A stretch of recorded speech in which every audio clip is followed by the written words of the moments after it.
So this is a throwback that I'm going to be talking about that I posted yesterday.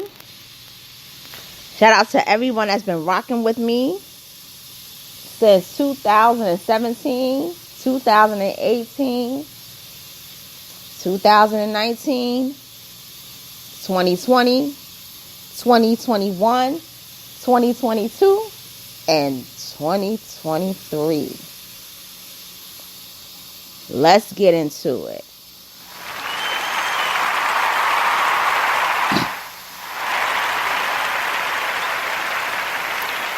Hey y'all, hey everyone, hey, it's your girl. I'm back. So I'm going to talk about this. It's not going to be a long upload because I was supposed to do this afternoon, but the breaking news with Jaguar Wright, I had to get on that. So anyway, for those of you all that have been longtime subs and listeners, what really put my channel in the algorithm was an upload that I did 5 years ago this year, which I call half a decade. So I've been a YouTuber for over half a decade, and I've always been a small YouTuber. And the reason why I believe the reason why I have only 30, I would say close to 3,700 subs is because I took a lot of breaks. I took a lot of breaks in between, like I would say about at least 6 breaks. I took my first break was in November. No, I'm sorry. My first break was in September of 17. Then I returned in November of that year. Then I was consistent all through the remainder of the year, all through 2018. Then the following year, I took a break around that winter into the spring. Then I took a long break from September that year until March of 2020. Then from March of 2020, I took a break up until June. And then I was back. And then I took a break that September. Then I took a break that December. And then I took a huge break until that July. And then I took another huge break until November. And I've pretty much been consistent since. Now, interim breaks, like taking like a week off, I'm not talking about those. I'm talking about those huge breaks. So in January of 2018, I did a couple of lives I did a couple of uploads that day. And one of them I did was about pathouston. And it was something I was kind of hesitant about doing because I didn't want people to get the impression that, oh, I'm a person that, is into gossip. Because I'm really not. I'm a person that just likes to commentate on things that are in the news. But this was the first story that I ever did that wasn't really in mainstream news. It was pretty much about pathouston being exposed for talking bad about not just Whitney Houston, but also bobbikristina. And how the cousin, Rhea's cousin, was talking real greasy about Whitney, but Rhea, the daughter, didn't say anything. But the audio got leaked by Rhea's half-brother, who is from the first marriage of Gary Houston and Monique Houston, who was never really treated right by Sister Houston. But Pat got treated like she's the favorite daughter. So when I posted that commentary back on January 14, 2018, after, I would say, about a month, it had reached 150, 60 some odd subs. And at the time, I literally only had about 7 subscribers. Because when you're first starting out on YouTube, your channel doesn't really pick up like that unless you're doing a type of content that's very interactive. So I was doing Spreaker. So for all of us that do Spreaker, we don't really get promoted as quick as a person that does lives, a person that does, visual content, things of that nature. So what happened is I was sharing the audio. I was sharing it with my family, my friends, and I would post it on Facebook and on Twitter. So I'm just, in my own, world. And I'm just, enjoying and soaking up the moment and everything. And all of a sudden, I pretty much wake up in the middle of the night and I see that I have 397 views. So then I refresh it, and then it goes up to like 427. I'll never forget it. And then I refreshed it. By the time I was leaving for work that day, I literally had, I kid you not, 1,400 views. Okay? Mind you, and I'll never forget, that was a good day. I'll never forget, it was February 27th, 2018. Because on that day, that's when I got the notice of getting a promotion on my job to a different department after being on my job for only 6 months. So I got promoted to a different department. So I was just so happy. And I was like, wait a minute. I got the promotion and then I'm getting noticed on YouTube. So all of a sudden I went from, in one day, 7 subs to literally about 73. Okay? Within 3 days, I went from, just 3 days alone, I went from 7 to 200. No. In one day, I went from 7 to 289 in one day. Okay? Then it started slowing down. But the views of the video never slowed down. Because that day, when I went home, I literally had about 5,000 plus views. That video did not slow down in views until 2020 when it reached 51K. I kid you not. I kid you not. Now, at this time, I was not monetized because you had to have 1,000 subs. It took me literally about, I think it was November of 18 to get the sub count. But the problem that I had was trying to fix my AdSense. So that was a whole nother issue. So the thing is that I didn't get monetized until like, let me see, because my monetization was off and on. That's a whole nother story. But I will say this, and that is, I never did this for the money. Talking about Pat Houston. I chose to talk about this because I felt in my heart of hearts that people need to know what happened to Whitney Houston. I believe that Whitney Houston was murdered without a shadow of a doubt. You can't tell me otherwise. Mind you, the topic that I was focusing on was Monique and the Netflix boycott. That was my project. Monique, I did 9 parts of Monique exposing Netflix. Okay? And I will say this. The biggest Monique video I did was about Sidney Hicks being accused of telling people that he was in a homosexual relationship with Monique. Okay? And I thought that would be the big story. I thought that would be the big, article, the big, thing that would blow up my channel. But it was Pat Houston. If anybody told me that Pat Houston would put my channel in the algorithm, I would have laughed. I never thought it would be big. I never thought it would have been big. But I've always been grateful. And when that happened, I said, this is the type of commentary I got to do. I got to do commentary for seeking justice for people. I just can't do mainstream news articles, commentary.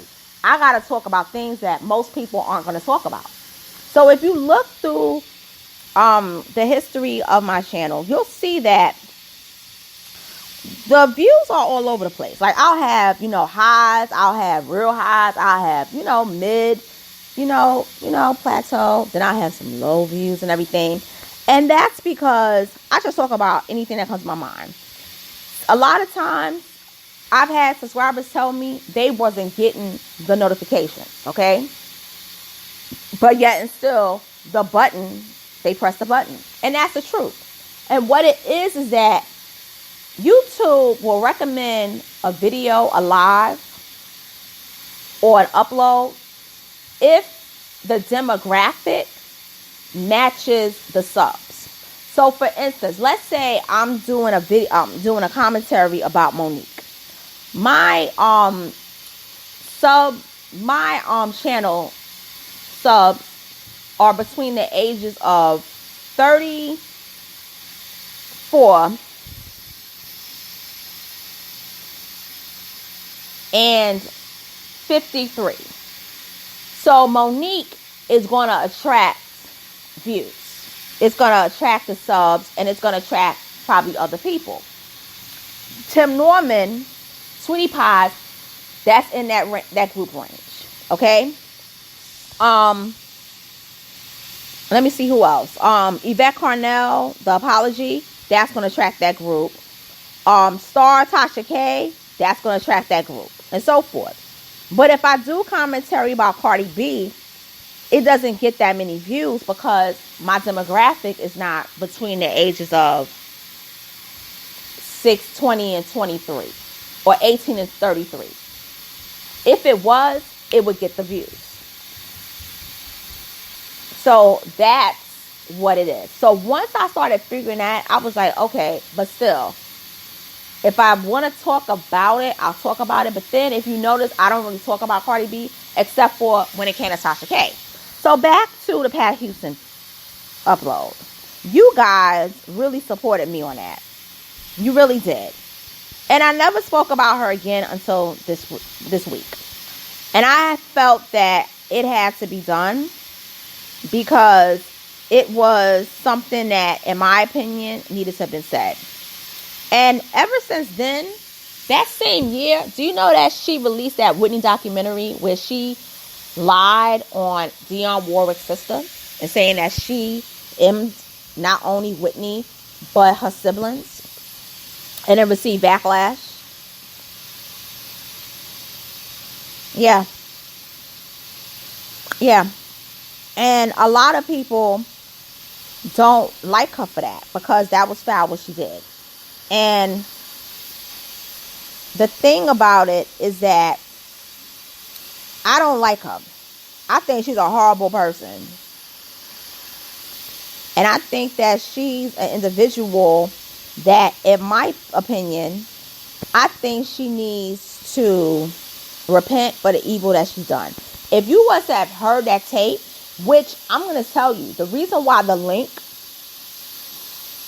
isn't on my page is because the audio, it got scrubbed online. So at that time, I wasn't really savvy with posting links because I was just learning about YouTube. And another thing is that when I posted it, I didn't have the YouTube Studio app.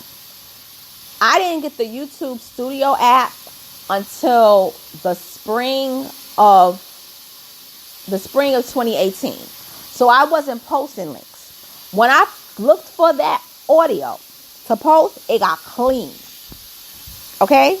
There's only one YouTuber that has the audio to it attached to their video, and I think it's a male. And I've been trying to find that video because it's the only one where he included it. But the thing is that this thing was a big story, but mainstream news would not promote it. Had mainstream news promoted it, there wouldn't have been a Whitney movie. She would have got removed from the estate, as she should. And now you talking about Gerard Carmichael talking bad about Whitney and making that joke. Gerard Carmichael was wrong for making a joke, but he wasn't wrong with what he said, except for the Beverly Hilton did not kill Whitney. It was people that killed Whitney. But you've been accused of being in on it, and you've been accused by Leola Brown of murdering Bobbi Kristina. Another thing too, keep in mind, is that you can't put the blame on Gerard Carmichael, because what you're trying to do, you're trying to cover things and clean things up because you don't want an investigation to reopen. You should not have had that state running it. But Gary put you in position because Gary is the favorite child of Sissy Houston. The whole problem in this whole mess is that Sissy Houston loved Gary Houston more than Whitney. That's her favorite child. The pipe-smoking son is her favorite child.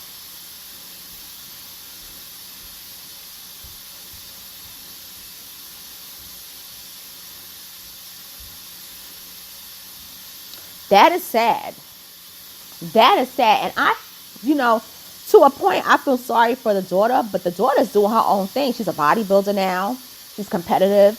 She wins awards. And I think she's gotten away from them and has done her own thing. But I feel sorry for Bobbi Kristina because she should still be here, as well as Whitney. And Whitney Houston, Denver chose Pat Houston to run her estate. Not her estate, be her manager. Matter of fact, they say that Pat Houston was not her manager. They say that Pat Houston was her assistant, but she was not her manager. They say her manager was a white man. It has also been alleged, and I read this years ago. I read this around about 2015. That Whitney Houston was going to fire Pat. She was going to fire Pat. For whatever reason. She wanted a whole new team. But she never went into, according to the person who gave the interview, and it wasn't Leola Brown. It was a person that's neutral. She wasn't going to have Pat as her assistant. But she was never her manager. But see, Whitney was so zonked out of her mind that she just let Pat, think whatever. But Pat knew that she was not her manager. She was her assistant. And she worked for Nippy Productions. But she was not her manager. It was a white man that was her manager.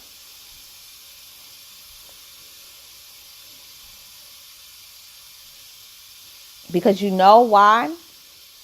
If you look at everything from Pat Houston says she managed Whitney for 10 years, right? You would have saw Pat Houston everywhere from 2002, 3, 4, 5, 6. You didn't see her. You didn't see her. The only photo you saw of Pat Houston before that Grammy ceremony was when they went to Israel.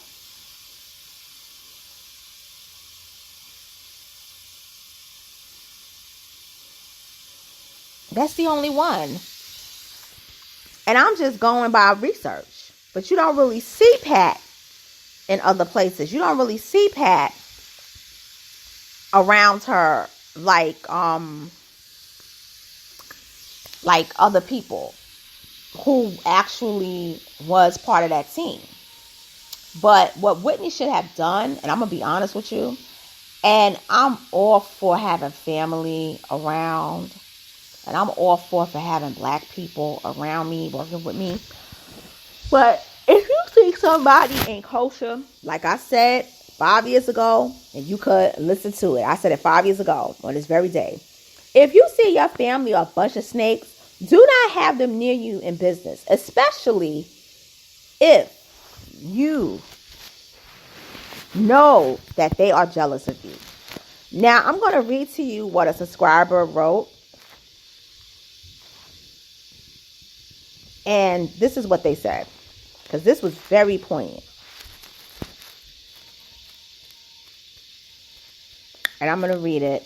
And this person really broke it down well. And he said, hate runs deep.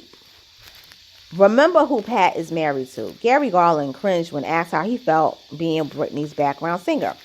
He made it very clear that he had resentment. I'm a therapist and spent many years observing behaviors. I believe he hated his sister. That's why he put his wife in position. He lost his NBA career for drugs and was reduced to singing back for his sister and couldn't even get a deal without her letting him sing 3 duets on her first tour. And that's a fact. He played for the Denver Nuggets for 1 year, and he was a pretty good player, but he got caught with drugs, and in those days, they were strict. He got released from his contract with the NBA, and he never got signed again. Okay? So the subscriber goes on to say that breeds hate. The same interview, he was also asked about Robin and wouldn't even acknowledge her, and you could see the hate. He seemed to be coming unglued. When everyone else I've watched in these documentaries say that Robin is who kept her together and had her best interests at heart, and when she left, things fell apart, it makes me wonder. I know firsthand that family will screw you faster than a stranger, especially when you're everything they're not. Stay woke. Rest in peace to the GOAT, Whitney motherfucking Houston. Karma is a bitch. That's right. That's right. And let me tell you something, okay? All right? Robin was the best thing that happened to her because Robin really cared about her. And Robin told the truth. And I believe Robin said, we did not have a relationship once she became famous. I worked with her, and then I was part of Nippy Productions. She was an assistant. And Robin never, ever embellished her title. She never used Whitney. Okay? Robin, walked away from Whitney because she couldn't deal with the disrespect, she said, from Bobby Brown. She said, I couldn't take it. And when he cursed me out, I said, oh no, I can't deal with it. She said Bobby disrespected her and she left. She said, I can't deal with this. This is not good. And she walked away, and that was in 1999 after the My Love Is Your Love tour. Had Robin Crawford stayed, Robin Crawford, I believe, would have been the one person that would have saved Whitney's life. There would have never been a bathtub incident. There would have never been being Bobby Brown where she and Bobby was out of it.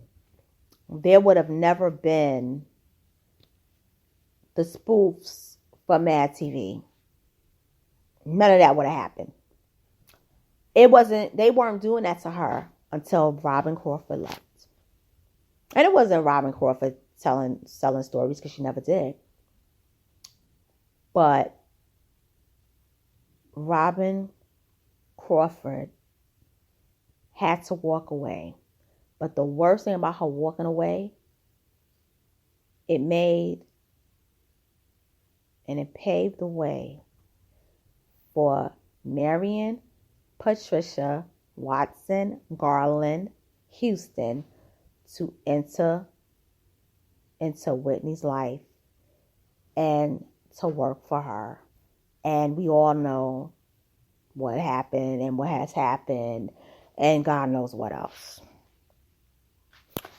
And that's the sad thing of all of this. And so, to all my subs, to all my listeners, supporters out there, commentators, people that comment on my channel, whether you love my channel, like it, can't stand it, hate it, whatever, I'm still here. I'm going to be here, okay, for a long time. I have 2 other channels. I have one where I do reviews. I'm going to go back to that one, back and forth. And then I have one where it's going to be it's a news channel, but it's going to be a history, law, and politics channel. But I'm going to actually make that one where I'm going to do documentaries. That's going to be the channel with documentaries. This is always going to be my podcasting channel where I go live, and then where I also, I'm going to start doing interactive videos. And being in interactive videos, I'm speaking about things like videos, like how you see your lovely teas, how they do videos, how she does videos, Sean Davy Way, all the kind of people, and also my homeboy, Pharaoh Speaks, in that category. But I will always have a Spreaker account, and for Spreaker, if you want to, go on Spreaker and download, I have almost 300,000 downloads since I've been doing Spreaker since 2017. So you can download episodes from Spreaker, and I wish people would go on Spreaker, as well, because Spreaker is free. You don't have to pay anything, just like with YouTube. And then you can download the episodes, and then you can also, listen to it while you're traveling. Because whereas YouTube, you got to see it and watch it. And because it's not visual, it makes perfect sense to download it. But also support me on YouTube, because I will be going live. I'm going to start doing lives twice a week. But I'm just trying to update the program on my laptop, because it costs money to really do those interactive things. But if you have any ideas and ways of not spending money with the StreamYard, let me know. But with that being said, I am signing out. Thank you for listening and tuning in. I know I was long-winded, but hit the subscribe button, hit the notification bell, share, comment, and thank you so much for riding with me these past 5.5 years. And the channel is going to get better. I totally promise you all. And take care. Be safe out there this weekend. Have a good night. And stay warm. And justice for Whitney Houston and bobbikristina.